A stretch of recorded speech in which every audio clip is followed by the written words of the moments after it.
I am intimately familiar with the inner workings of pepper spray. But before I get into that, there are a few things you need to know about me. First, I'm a single independent woman who does most things alone, so safety is always on my mind. Second, I grew up as a latchkey kid in the city, so I've always been paranoid about losing my keys and being locked out of anywhere. And third, I'm an entrepreneur. So I'm very much committed to my clientele and growing my business. Over the years, I've been known to push through sickness and sadness in order to create the best experience for my clients. All of that said, I like to be prepared for anything that could come up. So I always have my very bulky keychain in my pocket at all times. That keychain also has a small teal pepper spray that I have for safety. One afternoon, I was at work. It was a busy day. I was back to back with facials. Um, I was doing lots of laundry, folding it, putting it away, wiping things down, not really sitting still. The place was spotless. I had a lavender candle going, the lights were dimmed, Enya was playing in the background. I was putting the finishing touches on the bed. My last client was coming in about an hour, and things were just about perfect. When I noticed that my leg feels a little wet, but not my leg. It seems like the area of my leg where my pocket is. But I didn't think much of it since I'd been cleaning. I thought I must have splashed a little water on myself. Maybe I reached into my pocket too quickly after washing my hands, or maybe I put a wet paper towel in there because I do that sometimes. Either way, I continued doing what I'm doing until that wet spot started to feel a little spicy. If I had to rate it on the Scoville scale, I'd say it was about a pepperoncini level of spice. For those of you that are unfamiliar with the Scoville scale, it goes from 0, which is like a bell pepper, to a little over 2 million units, which is like a Carolina Reaper. Anyway, I ignore it and I move on until it gets worse. And that spot is feeling less like a pepperoncini and more like a habanero. It's on fire. Immediately, I start thinking about what could be in my pocket. Did I put something hot in there? Is there a key stabbing me in the leg? Do I have some sort of nerve damage? Why exactly is my pocket making me sweat? Then I remembered that pepper spray. But I'm like, no way. It's got a safety lock on it. It's probably childproof. I always have it in my pocket. It's never opened. That can't be possible. But I'm getting more uncomfortable. So I decided I should at least check it out. So I carefully reach into my pocket, pull out my keys, check the pepper spray, and I confirm that it is indeed unlocked. And the whole time I've been cleaning, I have been pepper spraying myself directly in the pocket. So now I'm like, okay, I got to stay calm. What am I going to do? I got to clean up and I got to do it fast. So I throw my keys into the sink. I put on some gloves. I detach the pepper spray. I briefly contemplate keeping it for safety. Um, but then I decided I should just throw it away. Now, what I've got to do is figure out how to get the stuff off of me and be completely zen by the time my client shows up. So, again, I'm trying to stay calm, but the burning is getting worse and it's getting harder to concentrate. Looking back, this is where I start to make some really bad decisions. So, I grab a washcloth, I put some water on it, and I add a few pumps of dial soap.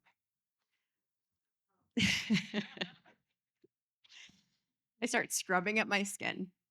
I'm rinsing, repeating. I'm adding more soap. I'm adding hotter water, colder water. I'm scrubbing harder.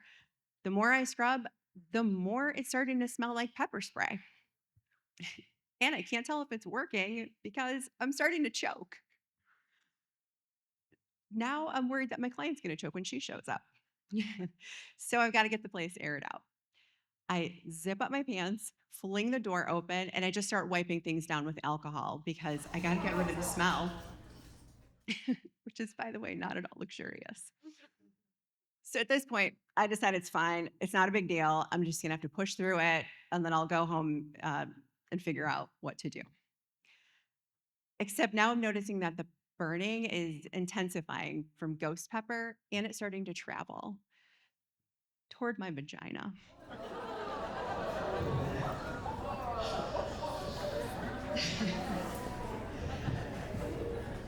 I was horrified.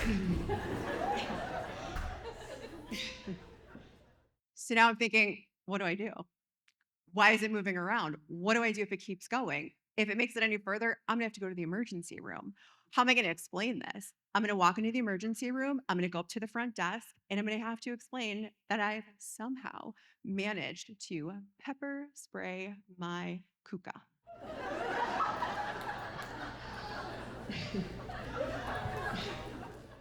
They're gonna take me into triage, they're gonna put me into stirrups, and they're gonna have to treat a chemical burn down there. How are they gonna do that? Is there a protocol for this? Is this like when you eat something spicy and you're supposed to drink milk to cool it down? What if that's a treatment? I'm vegan.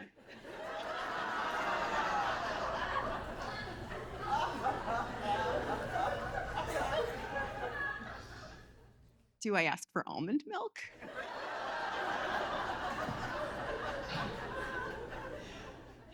Would that even work the same? On top of all that, I'm going to be the funny story of the day in the hospital, and everybody's going to want to come and witness the woman who has pepper sprayed her cookie. Also, I realize that my family is never going to let me live this down. So, for some reason, I have to stay in the hospital. I can't even tell them. After a couple minutes, I stopped spiraling and I decided it's actually crazy to try and work like this. I need to at least change my clothes because my pepper spray soaked pocket is just touching my skin and making everything worse. So I text my client that something came up and I need her to come in a little bit later. I rush to my car. I start driving home while simultaneously trying to Google what to do if you get pepper sprayed. The very first thing that comes up is do not add water. Too late for that. I move on to the next thing, which is do not attempt to shower because the water is going to help the pepper spray, which is supposed to be on your face, move down towards your genitals.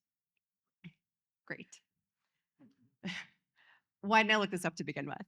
I've already added water and the genitals part's in progress. Per Google, pepper spray has capsaicin oil in it, which comes from chili peppers. When you add water to this oil, it helps it to spread around and burn worse. This is ideal for when you're dealing with a bad guy, but not for when you've accidentally pepper sprayed your girl. I read further. In order to get pepper spray off of you, you should first use any kind of oil to bind with the capsaicin oil because like attracts like. And then, just like the ducks in those old Dawn commercials or those old oil spill commercials, you're supposed to use Dawn dish soap to wash the oil away, which makes perfect sense. Why didn't I think of that? So I got home, I ripped my clothes off, I bagged them. I also considered keeping them, but I threw them away. I run into my kitchen, I grab the olive oil and the Dawn, and I get to work. Now, remember, I can't get into the shower for risk of it traveling further into the no-no zone. So I have no choice but to clean up in the sink. After a while, I get the burn down to a bearable smolder, but I still need to cool off further. So I decide the best thing to do now is to lay pantsless on my bed with my fan pointed directly at my flower.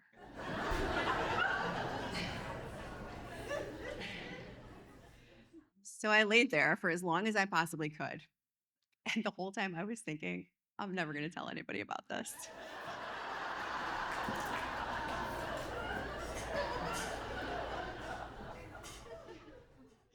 Now you're probably wondering if I still dare to carry pepper spray with me. And the answer is absolutely not. I still keep my keychain with every key that I could possibly ever need in my pocket at all times. But I have come to accept that pepper spray is just not for me.